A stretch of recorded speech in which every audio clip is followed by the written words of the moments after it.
and I constantly go back to it to look at my notes that I took from it, because that's what got me to consistently stay consistent with exercising. Gotcha. Yeah, because it said you can miss 2 days and then like it'll mess up your whole progress. Yeah. Like, so ever since I think it's been September or August, I've been exercising, and I only missed at least 3 to 4 days out of this whole since then. Yeah, that's exercising is something different, bro. Like, and even then, like, I used to go every day, bro. Last year, early year of last year, I went almost every day.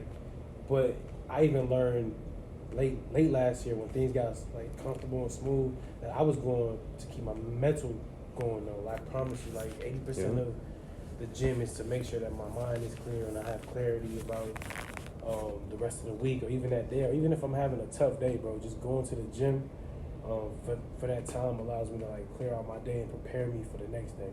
You know, so I think even being disciplined in the gym, a lot of times, a lot of people think I'm supposed to go hard or go crazy, and you will have, like, I got hella friends at the gym, bro. Like, a lot of people I know, but they know that when I go there, it's more for like, and of course I get more fit too, but it's a mental clarity thing because it's the only place where you can actually push out some type of aggression or use some type of energy in a positive way. You know, like you're sweating out or you're either running or walking, you're in the sauna, you're doing something that's intentional, you know, so I definitely. And it helps with building discipline. So if you being disciplined with exercising and doing that one thing consistently every day, it leads to you doing other things consistently. So that's why I'm like, same thing with the exercise, and I was able to get back to reading consistently. So that's why I'm like, that book helped a lot, and I recommend that book to a lot of people. Also, audiobook or the physical book. Because I like audiobooks and the physical books, but I'm looking to Amazon Audible, and they should sponsor the podcast, you know. So, that was a whole ad that you had did when you was talking about it. Nice. But let me go ahead and ask you the fourth question. Let me see.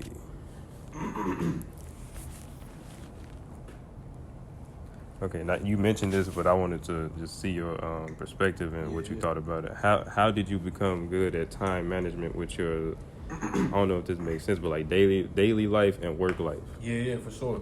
I was actually trying to find the book, bro, when I was on my way here. It was a PDF book that I downloaded like in 2016. I think I sent it to you, man. I don't know if that was one of like, it was like a PDF form. I sent it to a couple of people. But I pretty much, bro, I got to the point where like I was. Oh, you talking about It was I know. Hold on. I'm finna go to it because this is. I constantly go back to that. I was trying to find it. I couldn't find it in like my personal files. Cause it's in my Apple Books. Let me see. Oh, it's probably in there for me too. I didn't even check there. Yeah. Let me. Okay. It's by. It got like a red cover on it. Yep, I'm waiting. It's loading right now. Where is where is it at? It's not asking it to be given. Oh, here it is, right here. Managing Personal Development. Yep, that's the book. Yep. Managing Personal Development by Leo Tiago. Okay, but bro, that book right there, and you remember it's short. Yes, it's not and it gets straight to the point. It gets straight to the point, bro, and that was one of the books that I could say that really, and this is before my even entrepreneurship thing, bro. I just knew that at that time I was balancing out a lot of things, bro. Like I've always been in school. I had my daughter. I was working full time. I was inspiring to become an entrepreneur. So I knew that the habits that I had in the time management that I was doing that I thought was right, I knew it couldn't have been right because it was harder to balance out that time. And once I became so much more open to learning different ways of actually living, like all right, this can't be the way because there's people out there doing it easier or making it look easy at least. I started to read. That was one of my first books that I actually read though, and it happened to be time management only because, like I said, a lot of the books that I read, it directly affects what's going on with me right now. And at that time, I'm like, all right, I'm about to start tearing into things that I really want to engage into. So how can I manage it? And that book, bro, you know, it literally get this right into it. And it's one of those books that doesn't tell you go do this. You kind of have to aspire, but it leads you into the direction. So if you're willing to learn, or if you're willing to actually be like, all right, my time management is not where it should be, then that book right there, bro, will literally put you in a place. And I feel like that was a starter. After that, it was just like an aspiration, you know, to kind of help balance out that time. Now, is it easy? Even after reading the book, or even going through things, it's not easy, bro. I talk to my sister about it. I talk to people that, man, like just not complain about things a lot more, but when people tell me that they don't have time, it's kind of hard for me to actually sit back and understand that, like, okay, because if you break down your schedule, I'm not gonna say I can fit time in there for you, but bro, if I break down my schedule to anybody, they'll be like, bro, they'll say the opposite, bro. How do you have time for all of that? Exactly. It's like, man, but it's a way. Yeah, there's definitely a way, but you just have to be able to actually find the actual balance for you. And sometimes, like even with the books, sometimes it takes us to read on to how other people are actually balancing out their time or balancing their management. Because even with my personal and my work, it tied into each other because I had to still be able to be at the crib with my little girl and find things to do. But even her, like she grew up in the shop, man. Like she was here, you know. So that helped out too.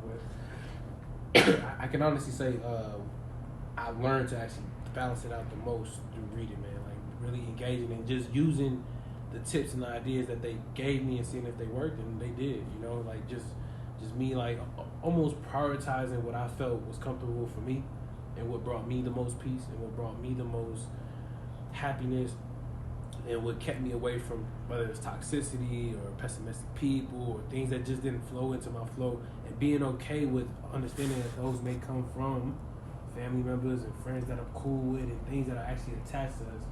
So it's like, and that's even a growth, right, in itself. Like yes. you know the most, like once you begin to disattach from those that make you feel like you're not who you feel like you should be, and you learn to kind of, all right, man, I can just move around there. And then at this point, I think it just gets easier. Yeah, like you said, like stuff like that happening and like being at the beginning, like you go feel some type of way because you're human, right? But you end up turning that into like you use that as motivation, and then you see like like you said what you mentioned, like that with that time, like even like involved in the podcast, like that helped me a lot mentally, and I constantly replay that when I'm in the midst of creating things or like working on stuff for it, and that's why I'm like everything you said, it happened. That's why I'm like. So that's why I'm like, it ain't worth worrying or stressing about something that you can't control. Just focus on what you could do and what you got control over. Exactly. Yep. Exactly. Okay, but let me go ahead and ask you the next question. Okay. Okay, now people might feel like this is random, but I know because this is based off me knowing you personally. How does Nipsey Hussle inspire you? Oh yeah, facts. I did.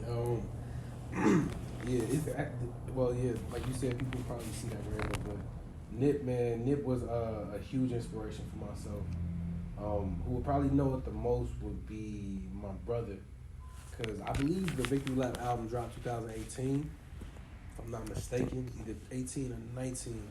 But that was a year either way. That was a year that I started working on Ink Time itself, which was it was crazy because I took a trip out to Virginia, and my friend, she was a pharmacist, and she had a wedding in Virginia, and she invited me out there, and this was what I just had got a tattoo too, man. It was crazy.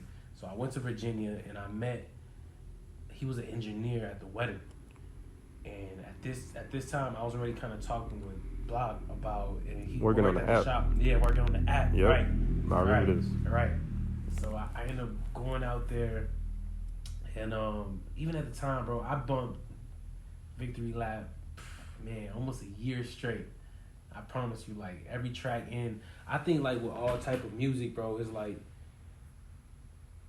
your background and where you come from, you'll be able to feel music all different types, right? Like people that, and there's some people that actually, they won't say that they don't like Nip, but maybe they wasn't in that time. And even for me, I'm not gonna say I was gang banging anything that was in that depth, but I was in the process. You know what I'm saying? Like I was actually doing more than, and I think his inspiration was going from that to this.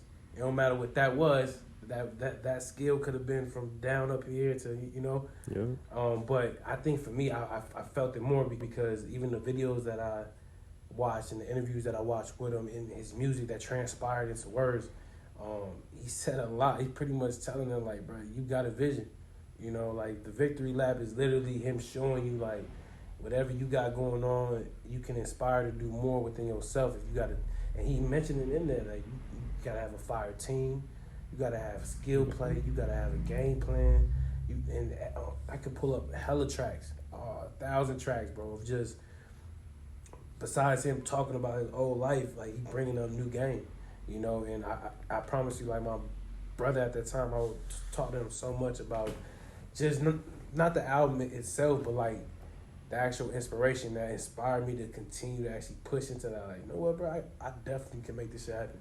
I definitely, and this is in regards to like hearing like the feedback from people that I wasn't expecting it to, right? I brought it up anytime to a couple of people here and there, and their feedback wasn't what I was expecting. I was expecting like, yeah, man, that's a great idea. And it was a complete opposite. Everybody's like, yeah, you don't really know nothing about that, dog. You know what I'm saying? Like, you don't really, and not to say that Nip was like the inspiration to be like, who cares? But it was really so like, he was pretty much like, bro, that's your own team, bro. Like, I got to figure that out on my own. I got to figure out if this works, and if it don't work, it's on me. You know, as the main person actually to try to make this business or this idea actually transpire into something bigger. And that's what I did, man. I kind of stuck to it. And even even the book that he had mentioned, man, I read that book. I don't recommend this book directly to anybody, especially I don't know if you heard about it. He had mentioned it's called The Way of the Superior Man. Yeah. So he mentions it, but what's crazy is he even mentions when he mentions the book to Charlemagne, I believe. It was a podcast I think it was doing. But even when he mentions this book, he mentions it and says like you should only read this book if you're at your confident level. Like literally, you got to be at the confident level as a man, as a leader, as a boss, as a father, like all type of aspirations. Because all that book does, The Way of the Superior Man, is pretty much saying like how you can become the best man that you can with all the aspirations that you have already with the confidence, but being able to understand women. Right, being able to understand our sexual desires, being able to balance that out with our aspirations for business, being able to balance that out with our leadership skills. So it's like a core, and literally he's just pretty much telling you, it's not even teaching you, it's telling you, like, all right, who you are right now is the person that you aspire to be, but this is how you try to become better by wrapping everything around it, bro. And that book, like, I read it twice already, and I thank God that I heard about it a long time ago. I didn't read it till like last year, because last year was when I got to the point where, like, all right, I think I'm here. And not here where like I think ready I'm to here. read it. Yeah. So that book even, man. So it's like Nip play, and I got a victory lap tattoo too. I think it's on this Yeah, right there you here. go. The victory lap flags and stuff. This is when I first opened up the tattoo shop too. Yeah, So I remember that. huge inspirations, bro. Oh, you were actually, I think I have a video. You were here that day, right? I think so. Yeah, I think you were. I think I have the video. I took the actual video of this, and you were here. You were about to get a tattoo after me. Yeah, because I got a few tattoos that year. I remember. Yeah, facts. But yeah, so Nick played, man, a huge role, bro. Like even him being like a father figure to his kids, and like all of that, man. Like once again, I'm not gonna say that I mimicked his way of moving, but it was definitely huge and inspiration, only because I was already into his music, and I was already into like the verbiage that he put out, because he was one of the ones that made a difference in regards to like, I come from the hood back home, so like I have a lot of guys that are still back home.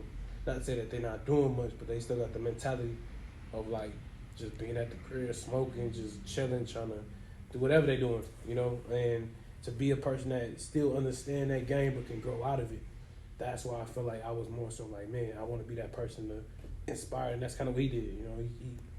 He was a person that chose to not be back in that environment, but still try to inspire the most he can, you know. Try to bring as much people that was once in that predicament out of it, you know. So. And I attest to what you said also, because he inspired me also. But I before he passed, I was only aware of his interviews and what he did like business wise and what he spoke on business wise. So that's what I was inspired by, and that's why I was following him. Right. But I didn't start listening to his music after he had till he passed.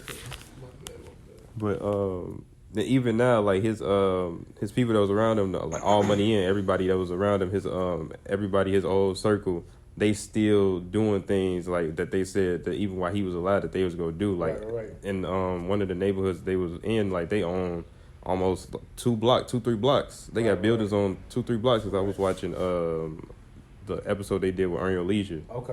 And they did, it was an All Money In episode. They had interviewed all of them, and that everything they was saying, it's crazy because like everything that he instilled in them when he was alive still stayed with them. Then that's why they doing what they doing then. That's why I'm like, and it stuck with me too. Especially like the team part, like you got to have a team in order to get to where you're trying to go. You can't do everything on your own. For sure. So that's some people learn different, right? Because like I said, they start off with them being involved. Like I just happen to be in a position where I can't make my own money, and I can obviously I could figure it out. Or even then, I used to pierce for a couple of months, so I thought that I needed to be involved directly with the team. I thought, all right, I'm here already. Let me figure it out. I learned how to pierce. But while I was piercing for like 5-6 months, I realized I'm like, man, I actually don't want to do this. Yeah. I'm a businessman, you know. Like I think I'd rather sit back, and I think like 6 months after that, we ended up having one of the artists train somebody. They became a piercer, and then I hired him. And today, that was actually him. So Jay's been here shit ever since. So it's like, we have to know our positions, I guess, right? Like we have to know our role and what we want to do. And I feel like for me, like it's just one of those things where it's like as long as everybody knows their position, you know, the flow will work. And then for me, I just, like I said, I've been blessed enough where I could sit back and watch them work and see how things work out, and then I could bring the idea. And even right now, man, like I feel like with Nip, what he had said in an interview, it was on a podcast actually. He said that he's not even the smartest person on his team. Yeah. And I'm not gonna say I'm not the smartest, but what I can say is I don't know it all though. I probably, you could ask them how much time they sat me down for a meeting, like, yo, Dre, I think we could do this like this, and I'm so open to it because it actually makes me excited to hear that they have ideas that I haven't even thought about yet. Yep.